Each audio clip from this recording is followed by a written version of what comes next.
Welcome to another unbagging video from theplayersaid.com. My name's Alexander, and today we're taking a look at the latest expansion for one of my very favourite games, Labyrinth. And this is Labyrinth: The Forever War, 2015 to question mark.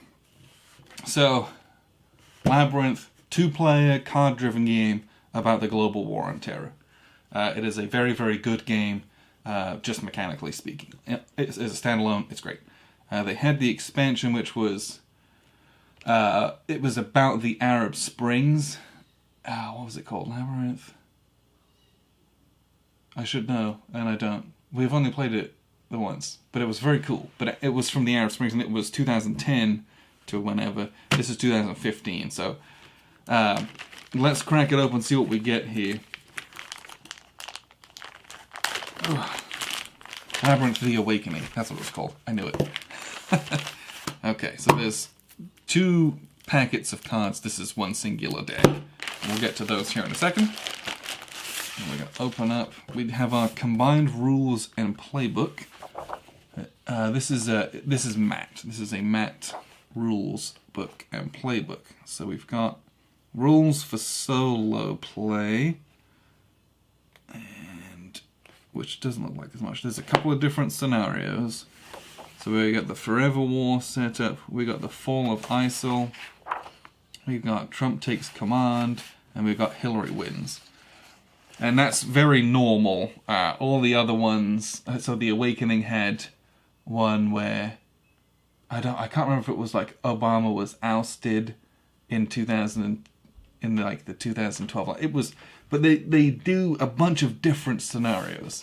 So I think in the base game there's a version where Bush wasn't in power or something like that, or he like lost the next election, and so your policies change, your status changes, the setup is different, and you remove certain cards from the deck, or and it just gives you a different framework in which to play the game. So you do get that in this as well. I'll be honest, I don't often play with those. Mostly I just play the straight base game at its core because it is so tight and so well done. These expansions are usually interesting. Awakening was fascinating to play around with though.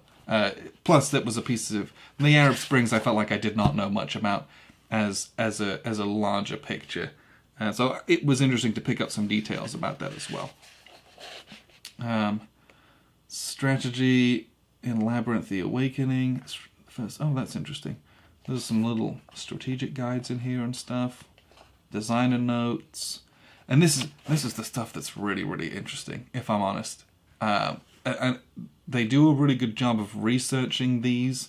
And I know this is by Trevor Bender. These are all, they give you the backgrounds about the cards, because the card, you play it, it's got a number and or it's got an event, right? It has a game effect.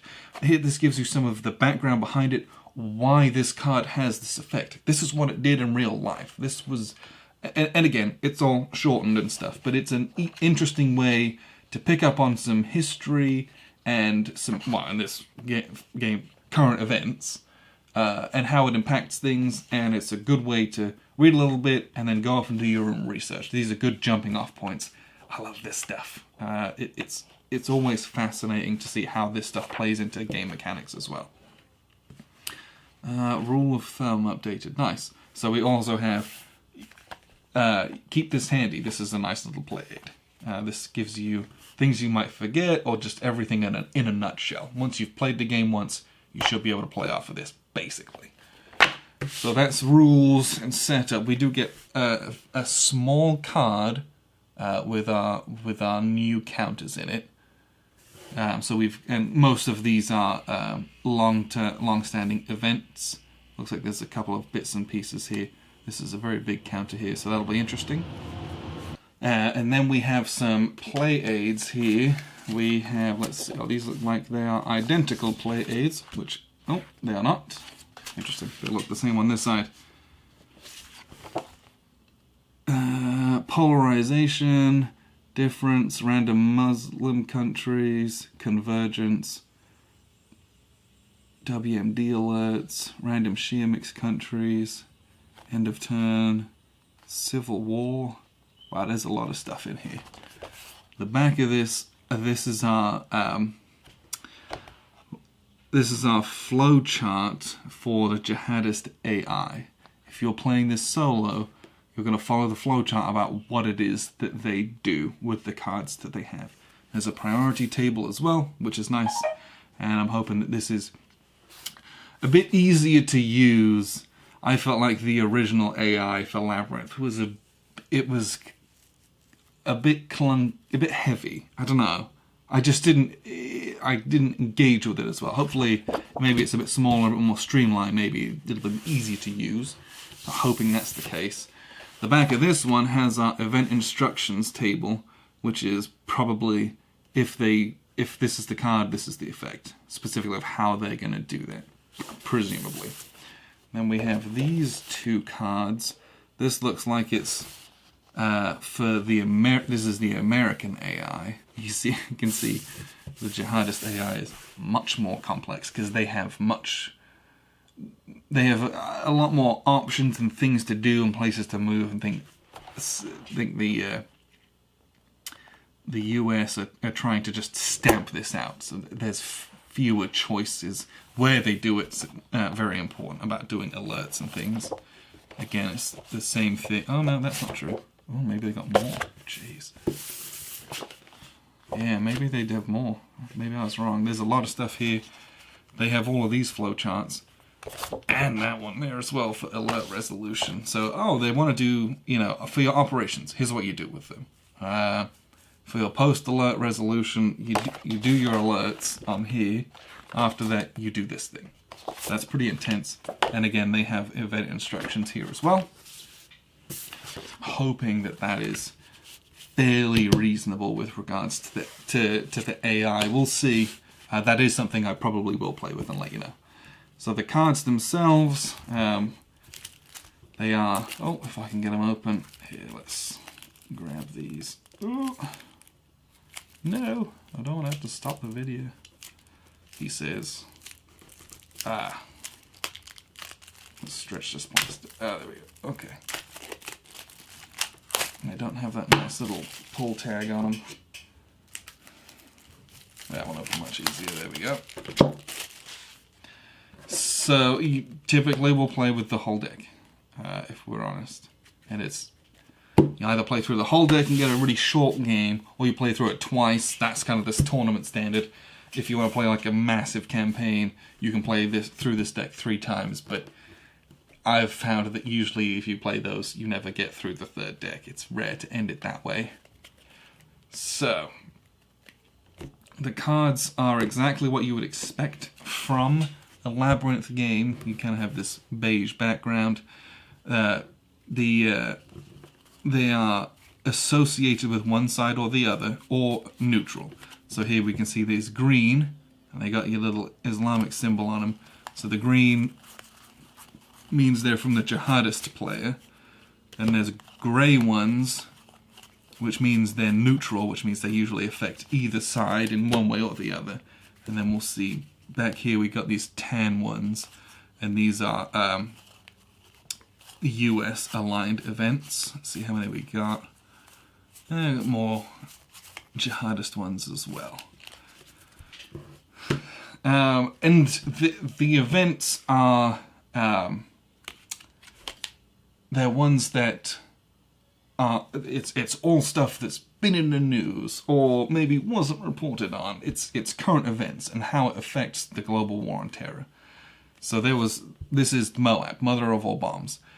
I remember watching and reading on the BBC News website when they dropped this thing, because it's like the biggest non-nuclear explosion ever, or some mess like that, and it was used to destroy some bunker or cave network that was so far in the ground, right? I remember watching that. You have functions of the UN peace envoy, how that's used to diffuse civil wars, things like that. Advanced Persistent Threat, APT. So it's how do these policies, for example, affect movement across the globe. Al-Baghdadi. What are the how does he affect the creation and stability of the caliphate, for example? There's a ton of these. You got backlash as Muslim casualties of terror are resented. There's so many of these U.S. Special Forces, and a famous one that they've touted is the Trump tweets. Who knows what's going to come out of his mouth? So you roll a die, and that's what happens, right? One of these things happens, and you play it, and you're like, well, who knows? Women's rights activism. Remove a reaction marker. And there's so much stuff in this, and it's obviously, we even have Brexit with Theresa May on it, which is, and it's funny because, as soon as the game's printed, it's almost immediately kind of out of date, because for Brexit, for example, when this goes to the print, we already have the outcomes, at least in actuality, and with policy, a decision was made one way or the other. So you're playing this game within a framework of what was at the time the most current events, and it's, seeing how these events play out in this board. It's interesting to see this. Again, the main base core game is so good on its own, just as a game. Playing with these expansions is always, it's just interesting to kind of play around and see with current affairs and seeing what you can make happen with the events that have happened. If you change the order of them, things come out differently, things have different effects. It's just an interesting exploration of what could have been or what wasn't. So that's the expansion for Labyrinth, the Forever War. You get a big deck of cards, you get new solitaire AIs, you get a couple of these events and capabilities, and you get a nice new rulebook with a lot of current affairs information on it as well. I will be playing this with Grant fairly soon, so you'll get a review of how it is. But, I love the core game, so just know that going into whatever it is that I think about it. So appreciate you guys tuning in. I've been Alexander from theplayersaid.com.